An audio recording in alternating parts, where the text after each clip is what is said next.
Muling niyanig ni Coach Jason Casimero ang social media matapos maglabas ng matinding sentimento laban niyan sa tinaguriang monster ng Japan na si Naoya Inoue.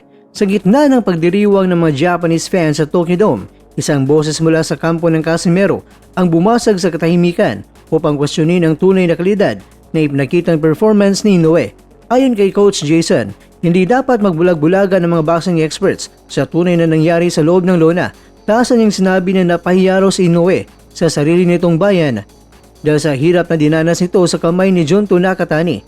Marami ang nagsasabi na sa round 7 hanggang round 10, hindi na monster ang nasa loob ni Inoue kundi isang boksingero na inahabol ang hininga dahil sa napansin na pagbagal at malalim na paghinga ni Inoue sa bawat pagpunta sa corner.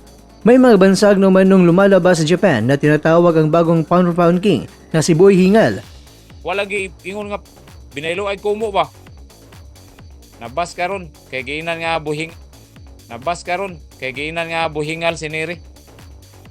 Neri si Inoue sa Japan.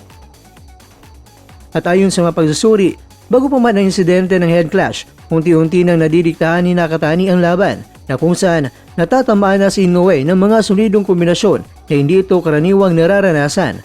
Binigyang diin din ng mga boxing experts na naging swerte lamang itong si Inoue dahil sa naganap na untugan na layon sa kanilang obserbasyon. Bago ang insidenteng ito, nakuha na ni Nakatani ang tamang ritmo at distansya. Ngunit matapos ang head clash, tila nag-iba ang daloy ng bakbakan.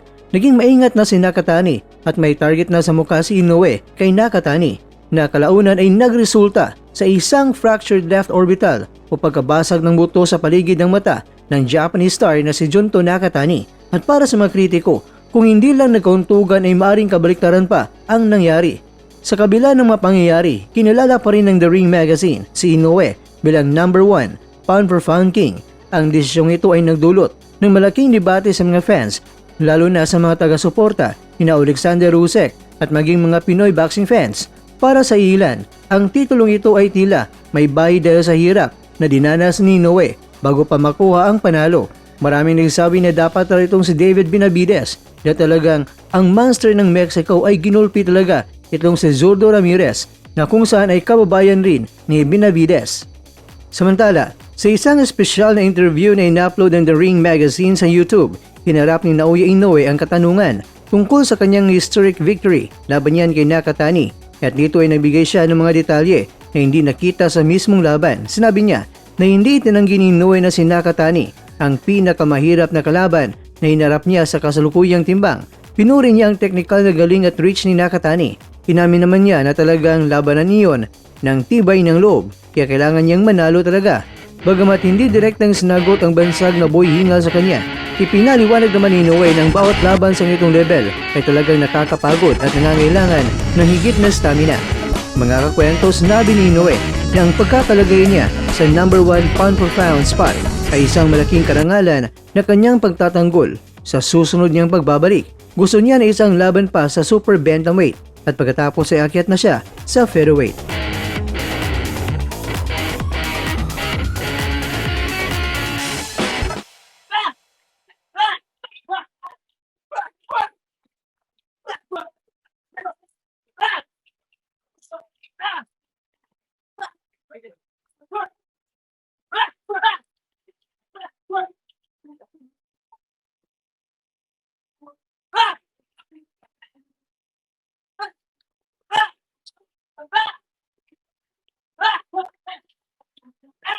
Melio Dagon, maayong gabi.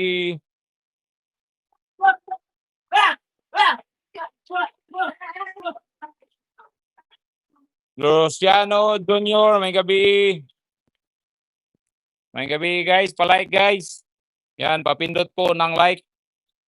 Job Street. Yan po yung mga bata na lalaban ngayong Sabado guys sa Merida. Cuadro Alas Promotion, Amateur Boxing sa Merida. Ngayong Sabado po, kita-kits tayo dyan, 5 p.m. Sa lahat po ng mga taga-lungsod sa Merida. Merida Liti. Apir. Let's go.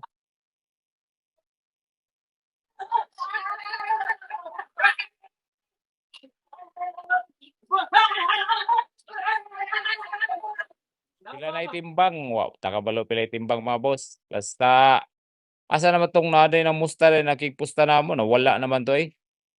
Nawala na nga nakita nila nga ni gamay na si Quadralas.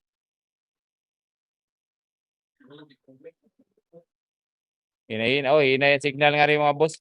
Bukid daw na yung mga boss. Pasensya na mo. Mawala-wala ang signal. Bukid na ni diri ang gym ni Quadralas. Pinakatumoy ni sa kuan. Merida. Merida to Ormoc. Mao ni pinakatumoy. Kining mahayag.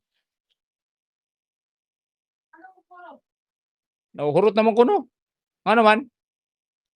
O pagluto diha. Anay sudanan ako eh. Manok. O yan na lang. O. Patukan niyo. Diyan. Napakagaling na version ni Tata noon. Shoutout naman dyan, Jason, ano to? Israel. Idol, pupusta ako sa round 1 knockout. Siniri, kaya mo yan, idol. Basta wag ka lang tatakbo. Wag lang tatakbo si Luis Neri. Champ Arthur Isonsa from Davao. What up? May gabi dia, Champ Arthur. Watching from, yan. Tapos na update sa timbang. Wala pa tayo kabalo sa timbang, mga boss. Arigato. Yes, mga boss, sinabihan na walang hangin daw. Siniri na bas, walang hangin daw. Yun yung trending ngayon sa Japan. Na bas, siniri, walang hangin. Kasi hindi tayo nakakita ng ano ba? Hindi tayo nakakita ng suntukan talaga ba? Kumbaga, locked-up ba? Wata kitag locked-up. Nakakita na tag-locked-up sa 10, 11, 12. Nya, gagmay ra po yung kaya nga locked-up. Wala ingon nga, binailuan ko mo ba? Nabas karon kay giinan nga buhing. Nabas karon kay giinan nga buhingal si Neri. Neri, si Inoue. Sa Japan. Mayang gabi, good luck. Sa bawat suntok, may pangarap. Sa bawat Mga kakwento, hanggang dito na lang muna ang ating kwentuhan. Huwag kalimutan na mag-like, share at subscribe. Ako po si Mr. Kwento. Ito ang mga kwentong maaring hindi pa nakwento sa inyo. tayo ng boses ang hindi pa napapansin ng mundo. Samahan niyo akong busisiin ang bawat kwento at bawat sakripisyo ng mga mandirigmang mga Pilipino. Ito ang kwentong di pa nakwento. Pilipinas para sa mundo. Pilipinas para sa mundo.